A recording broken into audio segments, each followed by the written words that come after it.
자식 생각으로 힘들고 어려운 마음이 있으신가요? 부모가 된 우리는 최선을 다해 자식을 키우고 자녀들이 진심으로 잘 되기를 바랍니다. 자녀를 가졌다는 소식을 처음 들었을 때 생각나시나요? 그저 건강하게 태어나 주기를 바라며 나보다는 더 나은 삶을 살길기도 하며 정성을 다해 사랑과 헌신으로 자녀를 기릅니다. 아이가 걷는 것을 보고 말하는 것을 볼 때면 그 기쁨을 말로 표현할 수 없었습니다. 세상에 하나뿐인 내 자식을 위해 밤낮으로 일하고 먹이고 입혀 학교에 보냅니다. 아이가 행여라도 또래보다 키가 작거나 공부를 못하지는 않을지 걱정합니다. 자식이 자라면서 취직 문제, 결혼 문제 같이 풀어가야 할 일들이 계속 이어집니다. 무엇보다 다 큰 자녀가 이러한 부모의 마음을 몰라주고 제멋대로 살려고 할 때는 그 허탈함과 공허함은 이루 말할 수 없습니다. 자녀 문제는 내 뜻대로 되는 것이 하나 없는 것 같습니다. 그러다 보니 자식 농사가 세상에서 제일 어렵다는 말도 괜히 나온 것이 아닌 것 같습니다. 농사는 농부가 아무리 최선을 다해도 하늘이 도와주지 않으면 결실을 맺기 어렵습니다. 자녀를 기르는 것도 마찬가지입니다. 정말 하늘의 도움이라도 내려받고 싶은 심정입니다. 어떻게 하면 내 자식이 잘 될 수 있을까요? 자식 걱정을 내려놓고 부모와 자식 모두 행복한 방법이 있을까요? 오늘은 부처님 말씀을 통해 훌륭한 자식을 둔 부모의 특징을 살펴보겠습니다. 세상의 모든 부모님들께 오늘 영상이 도움이 되면 좋겠습니다. 영상이 도움이 되신다면 주변 분들에게도 부처님의 지혜를 나눠주시길 부탁드립니다. 우선 자식으로 인한 상처와 마음의 고통을 받아들이고 녹이는 시간을 가져야 합니다.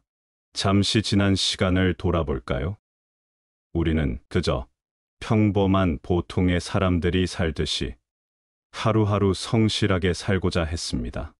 인생의 원대한 목표나 꿈은 험한 세상을 살다 보니 마치 사치인 양 조금씩 희미해져 갔습니다. 나의 꿈은 이젠 기억조차 안 납니다. 당장 일해야 했고, 먹어야 했고, 살아야 했습니다. 아파도 울지 못할 때도 있었습니다. 억울해도 그냥 당할 때도 많았습니다. 새벽에 일어나 신문과 우유 배달을 하고 김밥과 떡을 팔았습니다.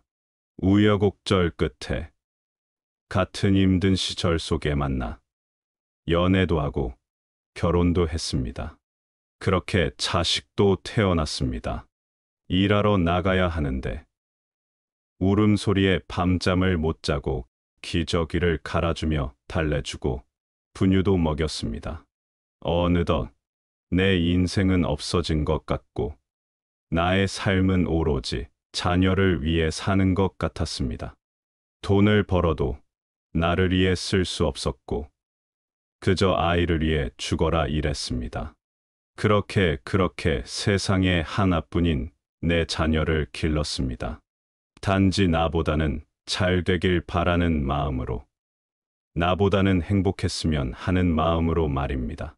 하지만 그렇게 힘들게 기른 내 자식이 언제부터인가 이제는 자기 마음대로, 자기 원하는 대로 살겠다고 나옵니다. 그러할 때면 자식이 내 마음도 몰라주는 것 같고 나도 모르게 허탈감을 넘어 배신감마저 느껴지곤 합니다. 그러고 싶지 않은데도 그런 마음이 밀려옵니다. 특히 자녀에게 베푼 마음이 클수록 원망도 커지고 심할 경우 우울감에 빠집니다. 내 한계를 느낍니다. 나는 나쁜 부모인가 하는 생각에 빠져 자책하기도 합니다. 그러나 이러한 것들은 모두 아무리 선한 부모라 할지라도 우리 인간이라면 누구나 느끼는 감정이며 자연스러운 아픔입니다. 우리의 잘못이 아닙니다. 부디 자책하지 마셨으면 좋겠습니다. 여러분들은 훌륭한 부모였고 아빠였고 엄마였습니다. 자녀에게 후회되는 행동이 기억난다 할지라도 그것은 당시 선택할 수 있었던 최선이었습니다. 그러한 행동을 했다고 해서 자녀를 향한 나의 마음이 사라지지 않습니다. 우리는 완벽한 존재가 아닙니다. 인간의 아름다움은 이러한 불완전함에 있습니다. 이 땅의 모든 부모님들이 부디 이 사실을 받아들이고 마음의 깊은 위로가 있길 바랍니다. 자식을 낳았다면 안 키울 수 없습니다. 키우는 것이 힘들다 하더라도 키워야 합니다. 그런데 언제까지고 우리가 자녀로 인한 문제로 마음의 괴로움이나 고통을 느낄 수는 없습니다. 먼저 자녀로 인해 괴롭다는 생각부터 바꿔야 합니다. 그렇지 않으면 우리는 자식 문제에서 벗어날 수 없고 계속해서 고통과 불행을 느낄 것입니다. 자녀 문제를 떠나 잠시 세상살이로 눈을 돌려볼까요? 세상 사는 것이 편하다고 느껴집니까? 단언컨대 그렇다고 대답할 사람은 거의 없을 것입니다. 세상살이는 누구나 어려움을 느끼고 쉬운 것이 하나 없습니다. 그렇다고 우리가 세상을 온통 불공평하고 고통으로만 가득해 있으니 나는 아무것도 못하겠다 라고만 말하면 어떻게 될까요? 그러면 우리가 세상을 살아갈 이유가 없어집니다. 똑같이 힘들고 고통스러워 보이는 세상을 살아가는데 어떤 이들은 감사함과 겸손함, 그리고 따뜻한 마음으로 하루하루를 맞이합니다. 형편이나 상황이 좋아서 그런 것이 아닙니다. 그러한 사람을 주변에서 도저히 찾을 수 없다고요. 바로 지금 보고 계시는 유튜브 채널이나 인터넷, 드라마나 영화 속에서도 우리는 수많은 실존 인물의 살아있는 이야기를 접할 수 있습니다. 또는 바로 가까운 대형 서점에 방문할 수 있습니다. 국내 해외 수많은 저자들이 세상의 고통을 극복하고 살아가는 이야기들을 매우 쉽게 찾을 수 있습니다. 그렇기에 우리가 인터넷과 책을 통해서 본받을 만한 사람의 말씀을 계속 찾아듣는 이유이기도 합니다. 자녀 문제도 마찬가지입니다. 우선적으로 그것을 바라보는 시각과 해석이 바뀌어야 합니다. 자녀를 기른 뒤 상실과 배신감이 느껴지는 모든 것은 필연적인 과정으로 볼 수 있습니다. 그렇다면 어차피 겪어야 하는 과정과 그로 인해 느껴지는 감정들에 대해 과연 우리는 어떠한 태도로 임해야 할까요? 아마 여러분들 마음속에 지금쯤 그 답이 떠올랐을 것입니다. 좀 더 현실적인 방법을 덧붙여 말씀드리겠습니다. 자녀에 대한 마음을 어느 정도 내려놓아야 합니다. 모든 고통의 근원은 집착에서부터 시작됩니다. 상대가 잘 되길 바라는 마음은 사랑과 집착이라는 동전의 양면을 모두 갖고 있습니다. 자녀에 대한 마음이 사랑이 아니고 집착일 수 있습니다. 자식이 나보다 잘 되길 바라는 마음이 과하면 그것은 집착입니다. 그러므로 진정 내 자식이 잘 되길 바란다면 그 마음부터 먼저 내려놓으시길 바랍니다. 자녀의 인생은 우리가 좌지우지할 수 없습니다. 자녀의 삶의 결과가 마치 내 책임인 것 같은 마음도 버려야 합니다. 자식의 인생을 마치 내가 조종할 수 있는 것처럼 여겨서도 안 됩니다. 자녀의 인생은 자녀가 직접 선택해야 합니다. 자녀에게 내가 무엇을 하든 나는 너를 응원한다 라고 말할 수 있어야 합니다. 그것이 바로 자녀와 부모 모두가 행복해지는 길입니다. 자녀는 자기가 하고 싶은 일을 찾고 부모는 그러한 자녀의 모습을 존중하고 받아들일 필요가 있습니다. 자녀가 하고 싶은 것을 지원해 주겠다는 마음도 어쩌면 욕심일 수 있습니다. 자녀가 스스로 찾고 개척해 나갈 수 있도록 기다려주고 믿어주어야 합니다. 자녀가 부모 곁을 떠나 독립하게 되면 더 이상 간섭하는 것도 멈추는 것이 좋습니다. 그래야 자녀가 없다는 상실감을 느끼지 않고 잘 살 수 있습니다. 자녀 역시 부모로부터 독립하면 처음에는 힘들 수 있지만 서서히 홀로 서는 법을 배우고 행복의 길에 더욱 가까워질 수 있습니다. 이때 자녀가 독립하기 전부터 이러한 마음가짐을 미리 갖도록 연습하는 것이 필요합니다. 내 자녀는 독립된 존재라는 것을 계속해서 기억해야 합니다. 용돈을 주기보다 스스로 돈을 버는 법을 익힐 수 있도록 도와줘야 합니다. 이젠 중년이 된 어른들은 젊었을 적 어렵게 살았기 때문에 내 자식에게 가능한 많은 것을 해주고 싶은 마음이 큽니다. 하지만 이것은 진정 자녀와 부모 모두를 위한 모습이 아닙니다. 자녀도 스스로 돈을 버는 법을 익혀야 거친 세상을 살아갈 힘을 얻을 수 있고 부모 역시 자녀에게 지원해 줄 돈을 따로 모아 행복한 노후를 준비해야 합니다. 당장의 눈에 보이는 행복을 위해 자녀와 부모 모두의 참된 기쁨을 낭비해서는 안 될 것입니다. 부모된 우리는 이것을 명심하고 자녀가 독립하기 전부터 훈련하고 실천해야 합니다. 자녀에 대한 집착을 내려놓는데 도움이 되는 일화를 소개해 드리겠습니다. 옛날에 한 가난한 여인이 아들을 낳지 못하고 있다는 두잣집에 들어가 두잣집 서방이 아들을 낳아줬습니다.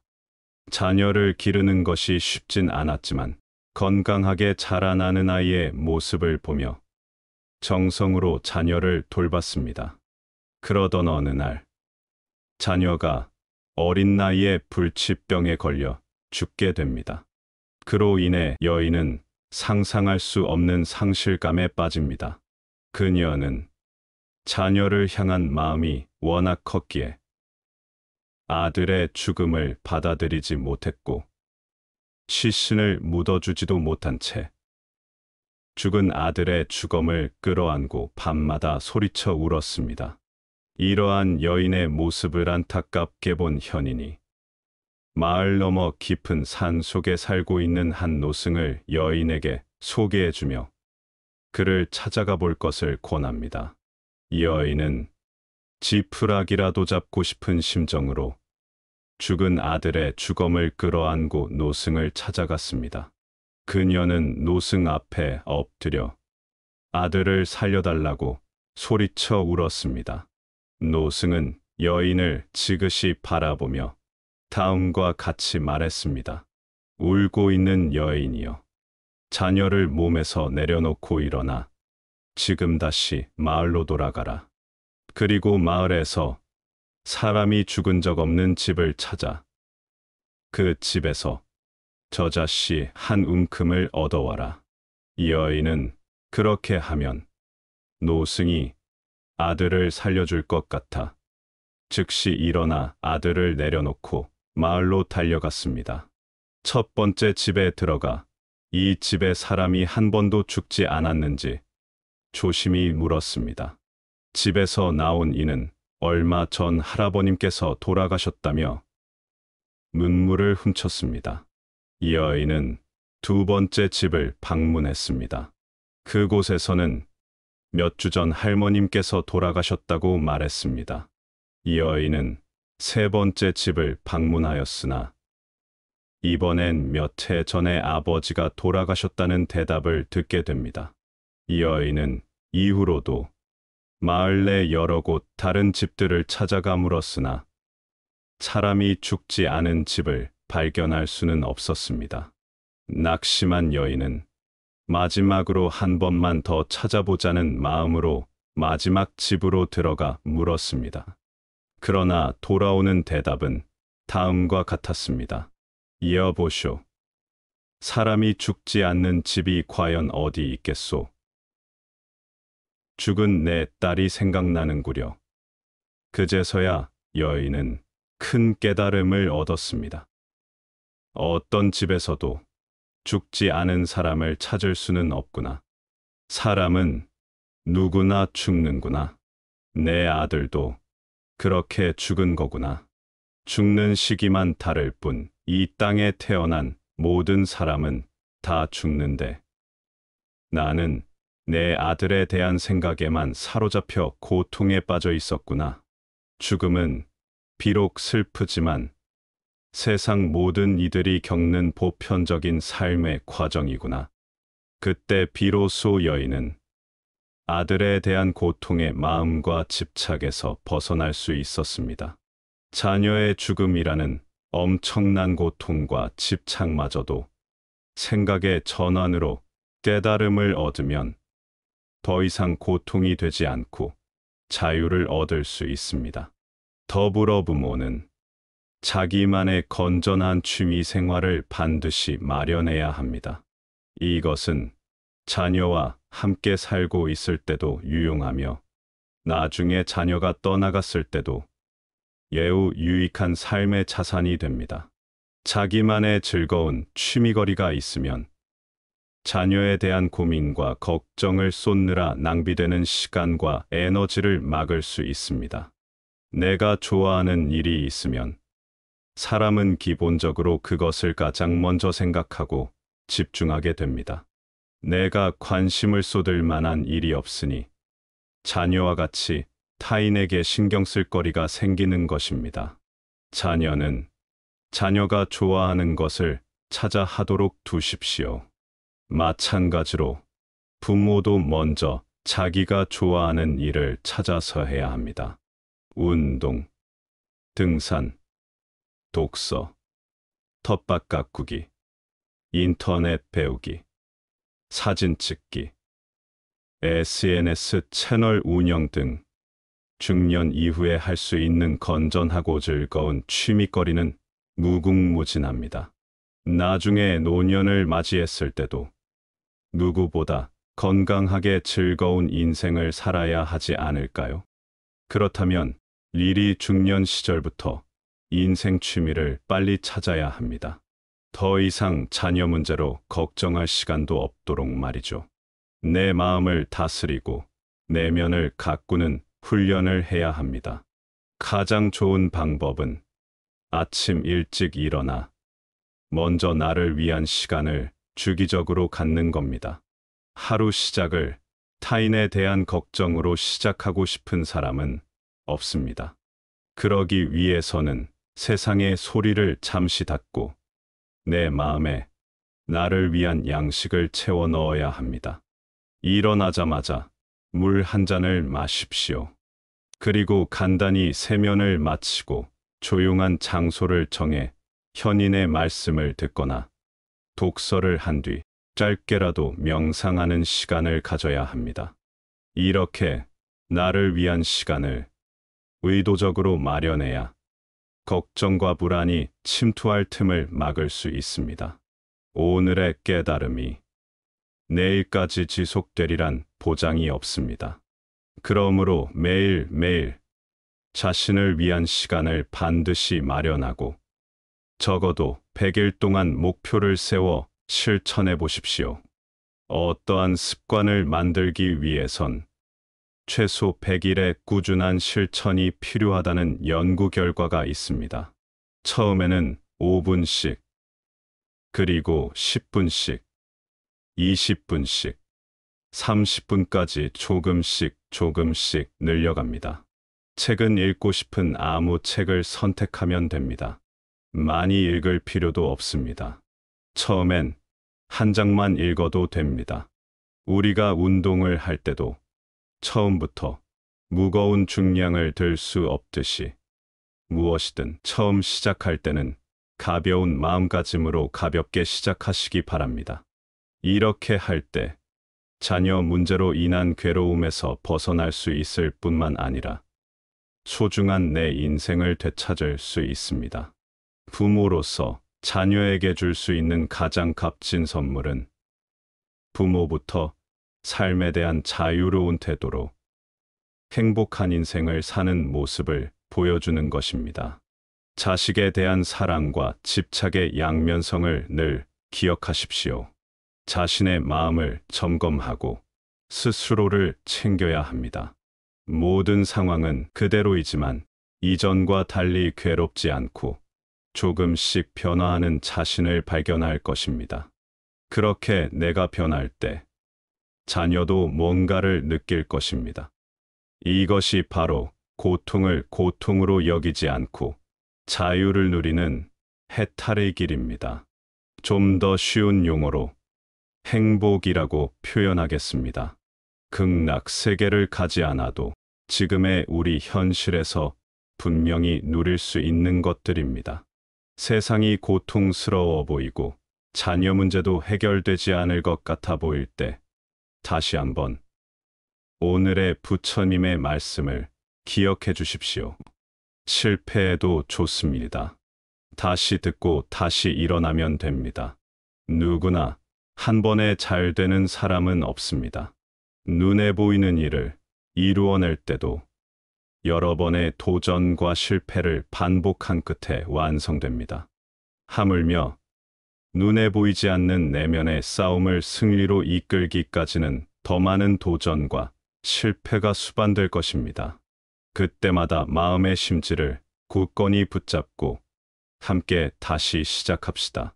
그리고 언젠가 원하는 자유를 누리는 날이 올 때 내가 경험한 변화를 비록 그것이 작아 보일지라도 비슷한 아픔으로 힘들어하고 있는 다른 이에게 들려주고 함께 선한 싸움을 이길 수 있도록 손 내밀고 도와주는 우리가 되길 간절히 소망합니다. 우선 자식으로 인한 상처와 마음의 고통을 받아들이고 녹이는 시간을 가져야 합니다. 잠시 지난 시간을 돌아볼까요? 우리는 그저 평범한 보통의 사람들이 살듯이 하루하루 성실하게 살고자 했습니다. 인생의 원대한 목표나 꿈은 험한 세상을 살다 보니 마치 사치인 양 조금씩 희미해져 갔습니다. 나의 꿈은 이젠 기억조차 안 납니다. 당장 일해야 했고, 먹어야 했고, 살아야 했습니다. 아파도 울지 못할 때도 있었습니다. 억울해도 그냥 당할 때도 많았습니다. 새벽에 일어나 신문과 우유 배달을 하고 김밥과 떡을 팔았습니다. 우여곡절 끝에 같은 힘든 시절 속에 만나 연애도 하고 결혼도 했습니다. 그렇게 자식도 태어났습니다. 일하러 나가야 하는데 울음소리에 밤잠을 못 자고 기저귀를 갈아주며 달래주고 분유도 먹였습니다. 어느덧 내 인생은 없어진 것 같고 나의 삶은 오로지 자녀를 위해 사는 것 같았습니다. 돈을 벌어도 나를 위해 쓸 수 없었고 그저 아이를 위해 죽어라 일했습니다. 그렇게 세상에 하나뿐인 내 자녀를 길렀습니다.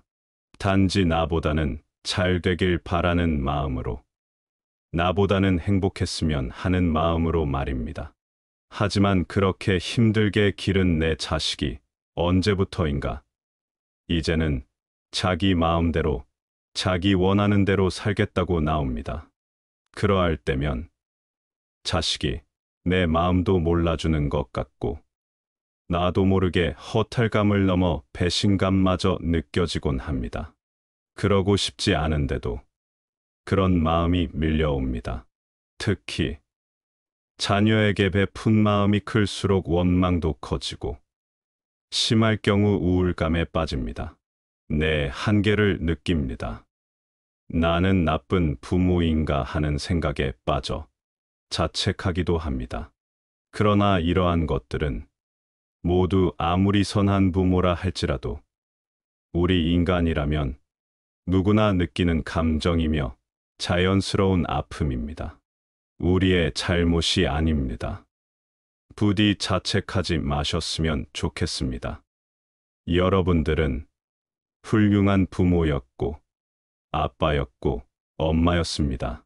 자녀에게 후회되는 행동이 기억난다 할지라도 그것은 당시 선택할 수 있었던 최선이었습니다. 그러한 행동을 했다고 해서 자녀를 향한 나의 마음이 사라지지 않습니다. 우리는 완벽한 존재가 아닙니다. 인간의 아름다움은 이러한 불완전함에 있습니다. 이 땅의 모든 부모님들이 부디 이 사실을 받아들이고 마음에 깊은 위로가 있길 바랍니다. 자식을 낳았다면 안 키울 수 없습니다. 키우는 것이 힘들다 하더라도 키워야 합니다. 그런데 언제까지고 우리가 자녀로 인한 문제로 마음의 괴로움이나 고통을 느낄 수는 없습니다. 먼저 자녀로 인해 괴롭다는 생각부터 바꿔야 합니다. 그렇지 않으면 우리는 자식 문제에서 벗어날 수 없고 계속해서 고통과 불행을 느낄 것입니다. 자녀 문제를 떠나 잠시 세상살이로 눈을 돌려볼까요? 세상 사는 것이 편하다고 느껴집니까? 단언컨대 그렇다고 대답할 사람은 거의 없을 것입니다. 세상살이는 누구나 어려움을 느끼고 쉬운 것이 하나 없습니다.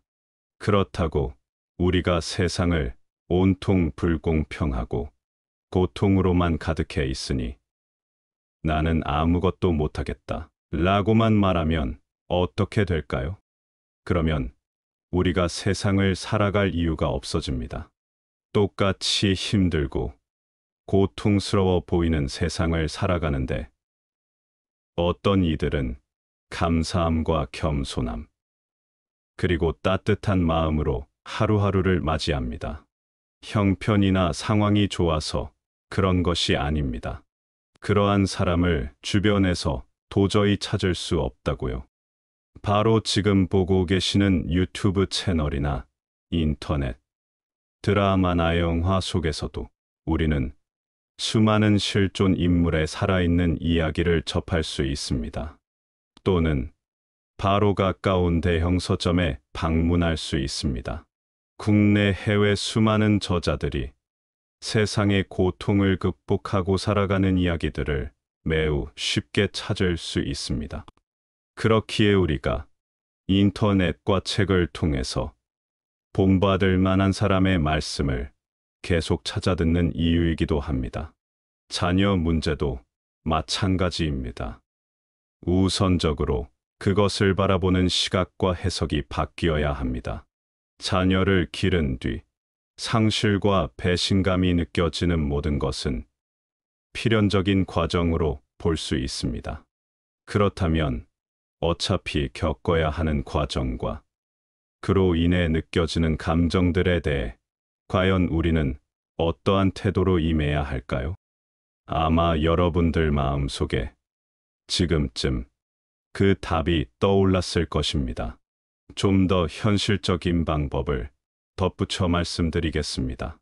자녀에 대한 마음을 어느 정도 내려놓아야 합니다. 모든 고통의 근원은 집착에서부터 시작됩니다. 상대가 잘 되길 바라는 마음은 사랑과 집착이라는 동전의 양면을 모두 갖고 있습니다. 자녀에 대한 마음이 사랑이 아니고 집착일 수 있습니다. 자식이 나보다 잘 되길 바라는 마음이 과하면 그것은 집착입니다. 그러므로 진정 내 자식이 잘 되길 바란다면 그 마음부터 먼저 내려놓으시길 바랍니다. 자녀의 인생은 우리가 좌지우지할 수 없습니다. 자녀의 삶의 결과가 마치 내 책임인 것 같은 마음도 버려야 합니다. 자식의 인생을 마치 내가 조종할 수 있는 것처럼 여겨서도 안 됩니다. 자녀의 인생은 자녀가 직접 선택해야 합니다. 자녀에게 내가 무엇을 하든 나는 너를 응원한다 라고 말할 수 있어야 합니다. 그것이 바로 자녀와 부모 모두가 행복해지는 길입니다. 자녀는 자기가 하고 싶은 일을 찾고 부모는 그러한 자녀의 모습을 존중하고 받아들일 필요가 있습니다. 자녀가 하고 싶은 것을 지원해주겠다는 마음도 어쩌면 욕심일 수 있습니다. 자녀가 스스로 찾고 개척해 나갈 수 있도록 기다려주고 믿어주어야 합니다. 자녀가 부모 곁을 떠나 독립하게 되면 더 이상 간섭하는 것도 멈추는 것이 좋습니다. 그래야 자녀가 없다는 상실감을 느끼지 않고 잘 살 수 있습니다. 자녀 역시 부모로부터 독립하면 처음에는 힘들 수 있지만 서서히 홀로 서는 법을 배우고 행복의 길에 더욱 가까워질 수 있습니다. 이때 자녀가 독립하기 전부터 이러한 마음가짐을 미리 갖도록 연습하는 것이 필요합니다. 내 자녀는 독립된 존재라는 것을 계속해서 기억해야 합니다. 용돈을 주기보다 스스로 돈을 버는 법을 익힐 수 있도록 도와줘야 합니다. 이젠 중년이 된 어른들은 젊었을 적 어렵게 살았기 때문에 내 자식에게 가능한 많은 것을 해주고 싶은 마음이 큽니다. 하지만 이것은 진정 자녀와 부모 모두를 위한 모습이 아닙니다. 자녀도 스스로 돈을 버는 법을 익혀야 거친 세상을 살아갈 힘을 얻을 수 있고 부모 역시 자녀에게 지원해 줄 돈을 따로 모아 행복한 노후를 준비해야 합니다. 당장의 눈에 보이는 행복을 위해 자녀와 부모 모두의 참된 기쁨을 낭비해서는 안 될 것입니다. 부모된 우리는 이것을 명심하고 자녀가 독립하기 전부터 훈련하고 실천해야 합니다. 자녀에 대한 집착을 내려놓는데 도움이 되는 일화를 소개해 드리겠습니다. 옛날에 한 가난한 여인이 아들을 낳지 못하고 있다는 부잣집에 들어가 부잣집 서방이 아들을 낳아줬습니다. 자녀를 기르는 것이 쉽진 않았지만 건강하게 자라나는 아이의 모습을 보며 정성으로 자녀를 돌봤습니다. 그러던 어느 날 자녀가 어린 나이에 불치병에 걸려 죽게 됩니다. 그로 인해 여인은 상상할 수 없는 상실감에 빠집니다. 그녀는 자녀를 향한 마음이 워낙 컸기에 아들의 죽음을 받아들이지 못했고 시신을 묻어주지도 못한 채 죽은 아들의 죽음을 끌어안고 밤마다 소리쳐 울었습니다. 이러한 여인의 모습을 안타깝게 본 현인이 마을 너머 깊은 산 속에 살고 있는 한 노승을 여인에게 소개해주며 그를 찾아가 볼 것을 권합니다. 여인은 지푸라기라도 잡고 싶은 심정으로 죽은 아들의 죽음을 끌어안고 노승을 찾아갔습니다. 그녀는 노승 앞에 엎드려 아들을 살려달라고 소리쳐 울었습니다. 노승은 여인을 지그시 바라보며 다음과 같이 말했습니다. 울고 있는 여인이여, 자녀를 몸에서 내려놓고 일어나 지금 다시 마을로 돌아가라.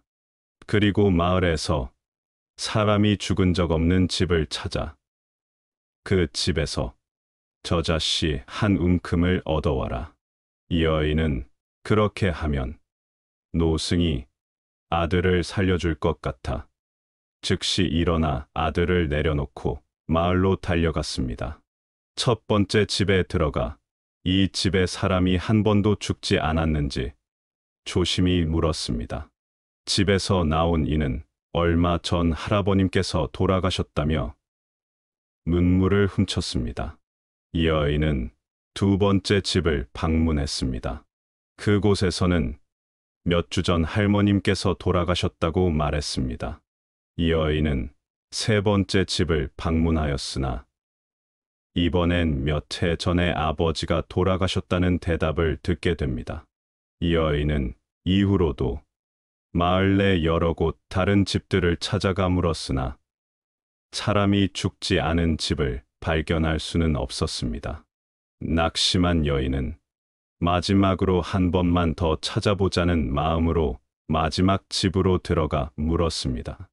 그러나 돌아오는 대답은 다음과 같았습니다. 여보쇼, 사람이 죽지 않는 집이 과연 어디 있겠소? 죽은 내 딸이 생각나는구려. 그제서야 여인은 큰 깨달음을 얻었습니다. 어떤 집에서도 죽지 않은 사람을 찾을 수는 없구나. 사람은 누구나 죽는구나. 내 아들도 그렇게 죽은 거구나. 죽는 시기만 다를 뿐 이 땅에 태어난 모든 사람은 다 죽는데 나는 내 아들에 대한 생각에만 사로잡혀 고통에 빠져 있었구나.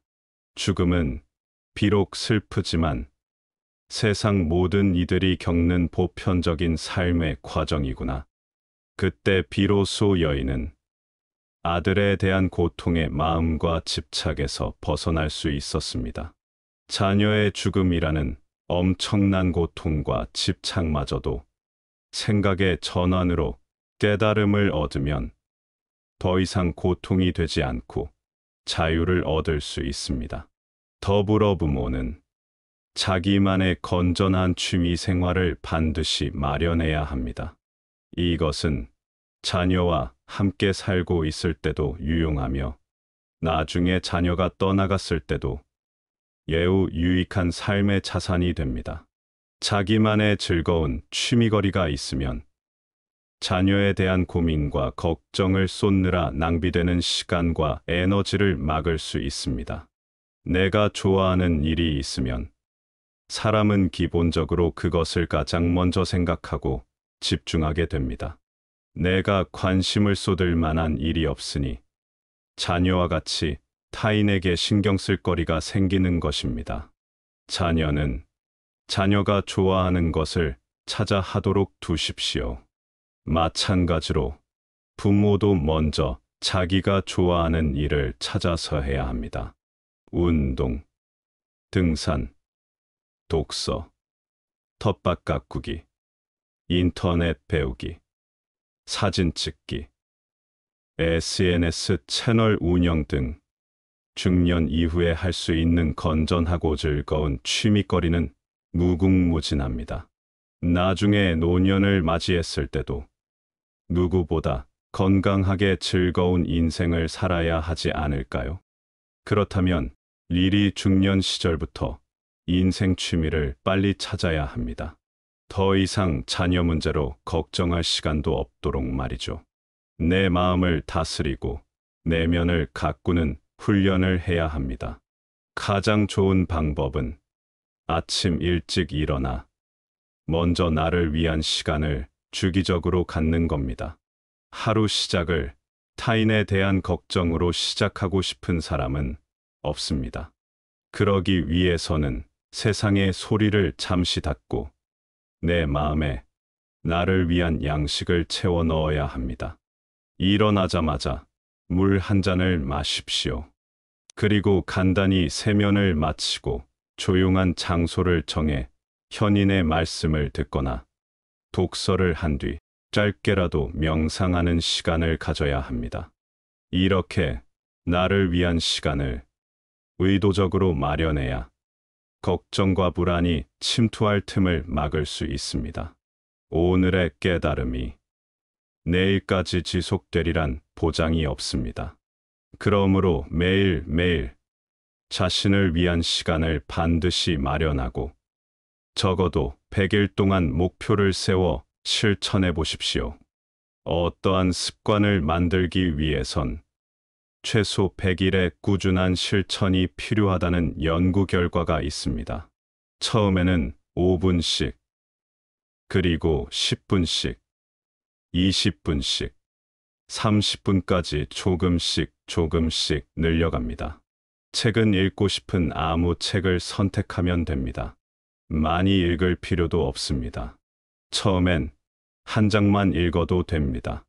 우리가 운동을 할 때도 처음부터 무거운 중량을 들 수 없듯이 무엇이든 처음 시작할 때는 가벼운 마음가짐으로 가볍게 시작하시기 바랍니다.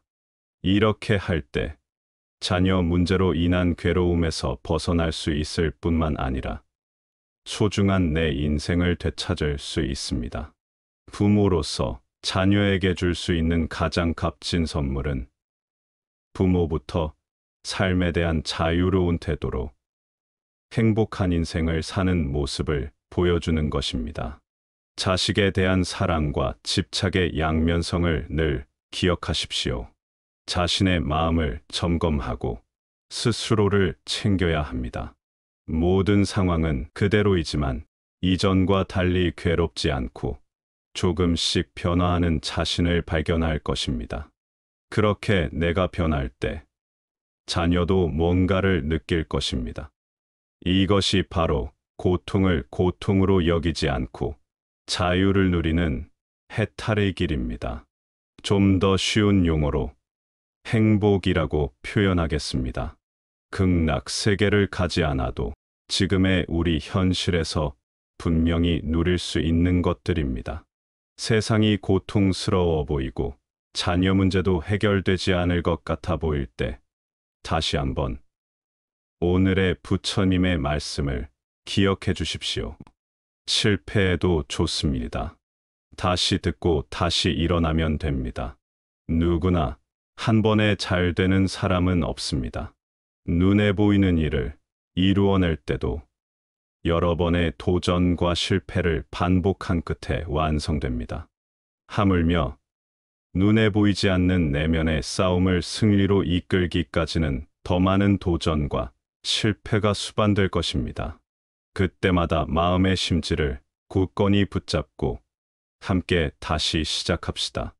그리고 언젠가 원하는 자유를 누리는 날이 올 때 내가 경험한 변화를 비록 그것이 작아 보일지라도 비슷한 아픔으로 힘들어하고 있는 다른 이에게 들려주고 함께 선한 싸움을 이길 수 있도록 손 내밀고 도와주는 우리가 되길 간절히 소망합니다. 우선 자식으로 인한 상처와 마음의 고통을 받아들이고 녹이는 시간을 가져야 합니다. 잠시 지난 시간을 돌아볼까요? 우리는 그저 평범한 보통의 사람들이 살듯이 하루하루 성실하게 살고자 했습니다. 인생의 원대한 목표나 꿈은 험한 세상을 살다 보니 마치 사치인 양 조금씩 희미해져 갔습니다. 나의 꿈은 이젠 기억조차 안 납니다. 당장 일해야 했고, 먹어야 했고, 살아야 했습니다. 아파도 울지 못할 때도 있었습니다. 억울해도 그냥 당할 때도 많았습니다. 새벽에 일어나 신문과 우유 배달을 하고 김밥과 떡을 팔았습니다. 우여곡절 끝에 같은 힘든 시절 속에 만나 연애도 하고 결혼도 했습니다. 그렇게 자식도 태어났습니다. 일하러 나가야 하는데 울음소리에 밤잠을 못 자고 기저귀를 갈아주며 달래주고 분유도 먹였습니다.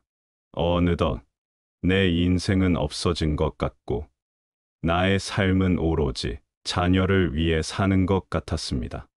돈을 벌어도 나를 위해 쓸 수 없었고 그저 아이를 위해 죽어라 일했습니다. 그렇게 세상에 하나뿐인 내 자녀를 길렀습니다. 단지 나보다는 잘 되길 바라는 마음으로, 나보다는 행복했으면 하는 마음으로 말입니다. 하지만 그렇게 힘들게 기른 내 자식이 언제부터인가 이제는 자기 마음대로, 자기 원하는 대로 살겠다고 나옵니다. 그러할 때면 자식이 내 마음도 몰라주는 것 같고 나도 모르게 허탈감을 넘어 배신감마저 느껴지곤 합니다. 그러고 싶지 않은데도 그런 마음이 밀려옵니다. 특히 자녀에게 베푼 마음이 클수록 원망도 커지고 심할 경우 우울감에 빠집니다. 내 한계를 느낍니다. 나는 나쁜 부모인가 하는 생각에 빠져 자책하기도 합니다. 그러나 이러한 것들은 모두 아무리 선한 부모라 할지라도 우리 인간이라면 누구나 느끼는 감정이며 자연스러운 아픔입니다. 우리의 잘못이 아닙니다. 부디 자책하지 마셨으면 좋겠습니다. 여러분들은 훌륭한 부모였고 아빠였고 엄마였습니다. 자녀에게 후회되는 행동이 기억난다 할지라도 그것은 당시 선택할 수 있었던 최선이었습니다. 그러한 행동을 했다고 해서 자녀를 향한 나의 마음이 사라지지 않습니다. 우리는 완벽한 존재가 아닙니다. 인간의 아름다움은 이러한 불완전함에 있습니다. 이 땅의 모든 부모님들이 부디 이 사실을 받아들이고 마음에 깊은 위로가 있길 바랍니다. 자식을 낳았다면 안 키울 수 없습니다. 키우는 것이 힘들다 하더라도 키워야 합니다. 그런데 언제까지고 우리가 자녀로 인한 문제로 마음의 괴로움이나 고통을 느낄 수는 없습니다. 먼저 자녀로 인해 괴롭다는 생각부터 바꿔야 합니다. 그렇지 않으면 우리는 자식 문제에서 벗어날 수 없고 계속해서 고통과 불행을 느낄 것입니다. 자녀 문제를 떠나 잠시 세상살이로 눈을 돌려볼까요? 세상 사는 것이 편하다고 느껴집니까? 단언컨대 그렇다고 대답할 사람은 거의 없을 것입니다. 세상살이는 누구나 어려움을 느끼고 쉬운 것이 하나 없습니다. 그렇다고 우리가 세상을 온통 불공평하고 고통으로만 가득해 있으니 나는 아무것도 못하겠다 라고만 말하면 어떻게 될까요? 그러면 우리가 세상을 살아갈 이유가 없어집니다. 똑같이 힘들고 고통스러워 보이는 세상을 살아가는데 어떤 이들은 감사함과 겸손함, 그리고 따뜻한 마음으로 하루하루를 맞이합니다. 형편이나 상황이 좋아서 그런 것이 아닙니다.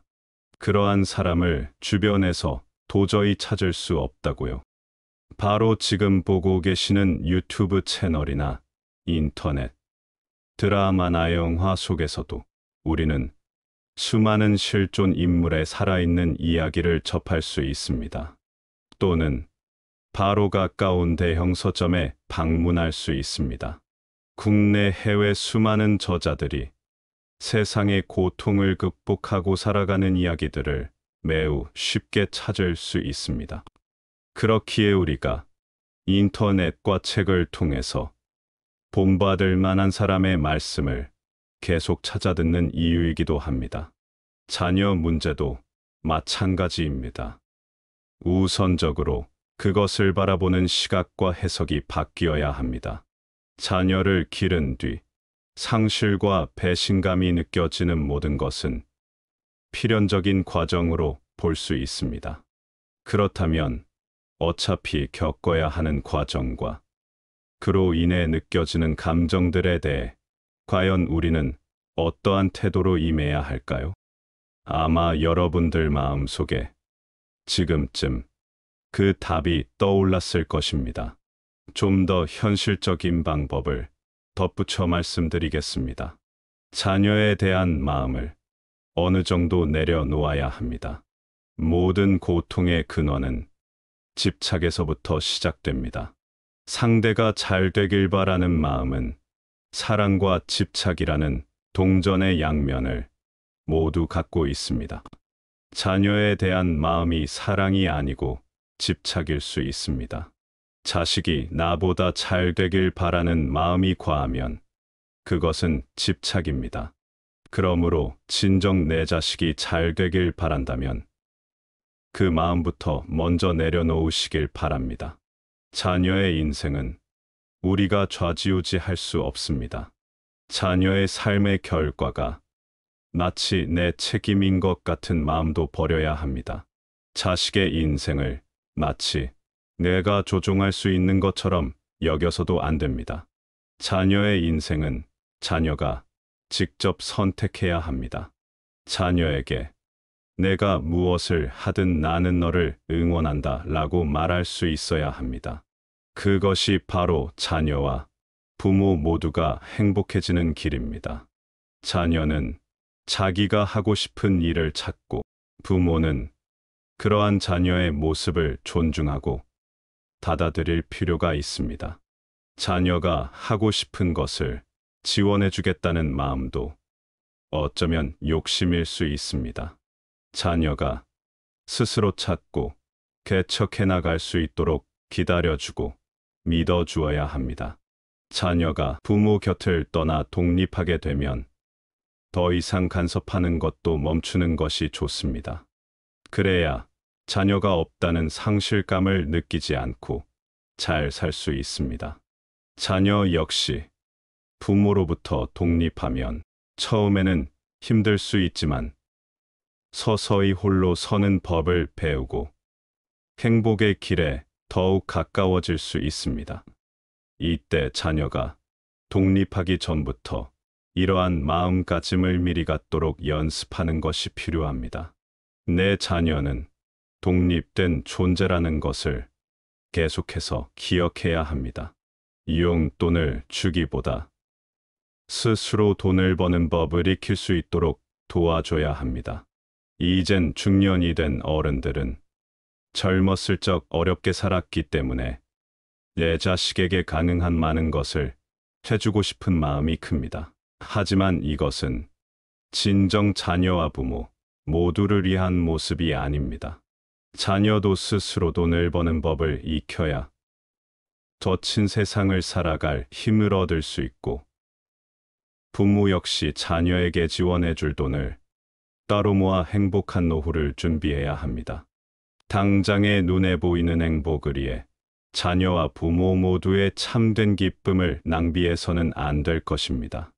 부모된 우리는 이것을 명심하고 자녀가 독립하기 전부터 훈련하고 실천해야 합니다. 자녀에 대한 집착을 내려놓는데 도움이 되는 일화를 소개해 드리겠습니다. 옛날에 한 가난한 여인이 아들을 낳지 못하고 있다는 두잣집에 들어가 두잣집 서방이 아들을 낳아줬습니다. 자녀를 기르는 것이 쉽진 않았지만 건강하게 자라나는 아이의 모습을 보며 정성으로 자녀를 돌봤습니다. 그러던 어느 날 자녀가 어린 나이에 불치병에 걸려 죽게 됩니다. 그로 인해 여인은 상상할 수 없는 상실감에 빠집니다. 그녀는 자녀를 향한 마음이 워낙 컸기에 아들의 죽음을 받아들이지 못했고 시신을 묻어주지도 못한 채 죽은 아들의 죽음을 끌어안고 밤마다 소리쳐 울었습니다. 이러한 여인의 모습을 안타깝게 본 현인이 마을 너머 깊은 산 속에 살고 있는 한 노승을 여인에게 소개해주며 그를 찾아가 볼 것을 권합니다. 여인은 지푸라기라도 잡고 싶은 심정으로 죽은 아들의 죽음을 끌어안고 노승을 찾아갔습니다. 그녀는 노승 앞에 엎드려 아들을 살려달라고 소리쳐 울었습니다. 노승은 여인을 지그시 바라보며 다음과 같이 말했습니다. 울고 있는 여인이여, 자녀를 몸에서 내려놓고 일어나 지금 다시 마을로 돌아가라. 그리고 마을에서 사람이 죽은 적 없는 집을 찾아 그 집에서 저자씨 한 움큼을 얻어와라. 여인은 그렇게 하면 노승이 아들을 살려줄 것 같아 즉시 일어나 아들을 내려놓고 마을로 달려갔습니다. 첫 번째 집에 들어가 이 집에 사람이 한 번도 죽지 않았는지 조심히 물었습니다. 집에서 나온 이는 얼마 전 할아버님께서 돌아가셨다며 눈물을 훔쳤습니다. 이 여인은 두 번째 집을 방문했습니다. 그곳에서는 몇 주 전 할머님께서 돌아가셨다고 말했습니다. 이 여인은 세 번째 집을 방문하였으나 이번엔 몇 해 전에 아버지가 돌아가셨다는 대답을 듣게 됩니다. 이 여인은 이후로도 마을 내 여러 곳 다른 집들을 찾아가 물었으나 사람이 죽지 않은 집을 발견할 수는 없었습니다. 낙심한 여인은 마지막으로 한 번만 더 찾아보자는 마음으로 마지막 집으로 들어가 물었습니다. 그러나 돌아오는 대답은 다음과 같았습니다. 여보쇼, 사람이 죽지 않는 집이 과연 어디 있겠소? 죽은 내 딸이 생각나는구려. 그제서야 여인은 큰 깨달음을 얻었습니다. 어떤 집에서도 죽지 않은 사람을 찾을 수는 없구나. 사람은 누구나 죽는구나. 내 아들도 그렇게 죽은 거구나. 죽는 시기만 다를 뿐 이 땅에 태어난 모든 사람은 다 죽는데 나는 내 아들에 대한 생각에만 사로잡혀 고통에 빠져 있었구나. 죽음은 비록 슬프지만 세상 모든 이들이 겪는 보편적인 삶의 과정이구나. 그때 비로소 여인은 아들에 대한 고통의 마음과 집착에서 벗어날 수 있었습니다. 자녀의 죽음이라는 엄청난 고통과 집착마저도 생각의 전환으로 깨달음을 얻으면 더 이상 고통이 되지 않고 자유를 얻을 수 있습니다. 더불어 부모는 자기만의 건전한 취미 생활을 반드시 마련해야 합니다. 이것은 자녀와 함께 살고 있을 때도 유용하며 나중에 자녀가 떠나갔을 때도 매우 유익한 삶의 자산이 됩니다. 자기만의 즐거운 취미거리가 있으면 자녀에 대한 고민과 걱정을 쏟느라 낭비되는 시간과 에너지를 막을 수 있습니다. 내가 좋아하는 일이 있으면 사람은 기본적으로 그것을 가장 먼저 생각하고 집중하게 됩니다. 내가 관심을 쏟을 만한 일이 없으니 자녀와 같이 타인에게 신경 쓸 거리가 생기는 것입니다. 자녀는 자녀가 좋아하는 것을 찾아 하도록 두십시오. 마찬가지로 부모도 먼저 자기가 좋아하는 일을 찾아서 해야 합니다. 운동, 등산, 독서, 텃밭 가꾸기, 인터넷 배우기, 사진 찍기, SNS 채널 운영 등 중년 이후에 할 수 있는 건전하고 즐거운 취미거리는 무궁무진합니다. 나중에 노년을 맞이했을 때도 누구보다 건강하게 즐거운 인생을 살아야 하지 않을까요? 그렇다면 미리 중년 시절부터 인생 취미를 빨리 찾아야 합니다. 더 이상 자녀 문제로 걱정할 시간도 없도록 말이죠. 내 마음을 다스리고 내면을 가꾸는 훈련을 해야 합니다. 가장 좋은 방법은 아침 일찍 일어나 먼저 나를 위한 시간을 주기적으로 갖는 겁니다. 하루 시작을 타인에 대한 걱정으로 시작하고 싶은 사람은 없습니다. 그러기 위해서는 세상의 소리를 잠시 닫고 내 마음에 나를 위한 양식을 채워 넣어야 합니다. 일어나자마자 물 한 잔을 마십시오. 그리고 간단히 세면을 마치고 조용한 장소를 정해 현인의 말씀을 듣거나 독서를 한 뒤 짧게라도 명상하는 시간을 가져야 합니다. 이렇게 나를 위한 시간을 의도적으로 마련해야 걱정과 불안이 침투할 틈을 막을 수 있습니다. 오늘의 깨달음이 내일까지 지속되리란 보장이 없습니다. 그러므로 매일매일 자신을 위한 시간을 반드시 마련하고 적어도 100일 동안 목표를 세워 실천해 보십시오. 어떠한 습관을 만들기 위해선 최소 100일의 꾸준한 실천이 필요하다는 연구 결과가 있습니다. 처음에는 5분씩, 그리고 10분씩, 20분씩, 30분까지 조금씩 늘려갑니다. 책은 읽고 싶은 아무 책을 선택하면 됩니다. 많이 읽을 필요도 없습니다. 처음엔 한 장만 읽어도 됩니다.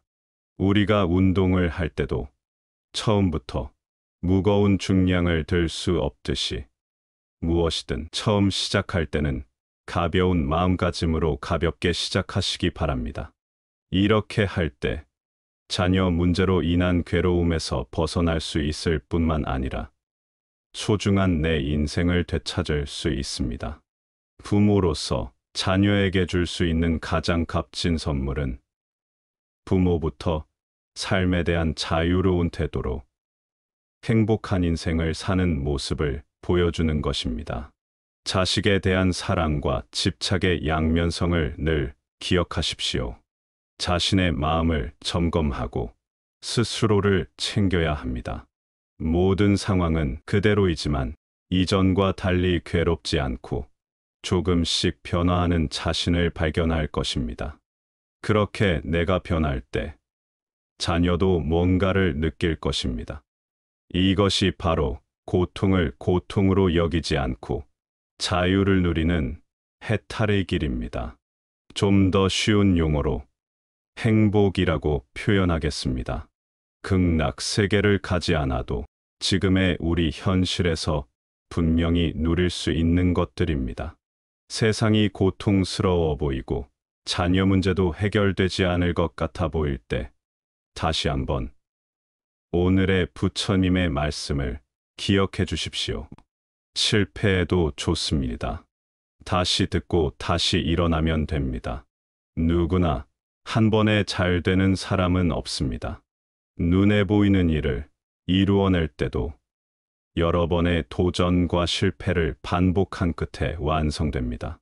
하물며 눈에 보이지 않는 내면의 싸움을 승리로 이끌기까지는 더 많은 도전과 실패가 수반될 것입니다. 그때마다 마음의 심지를 굳건히 붙잡고 함께 다시 시작합시다.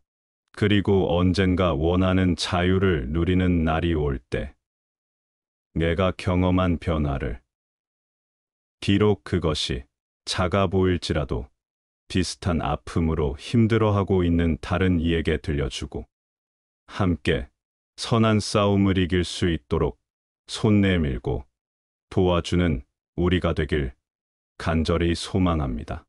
오늘 영상에 대한 여러분의 생각은 어떠신가요? 어떤 내용이 마음에 와닿았나요?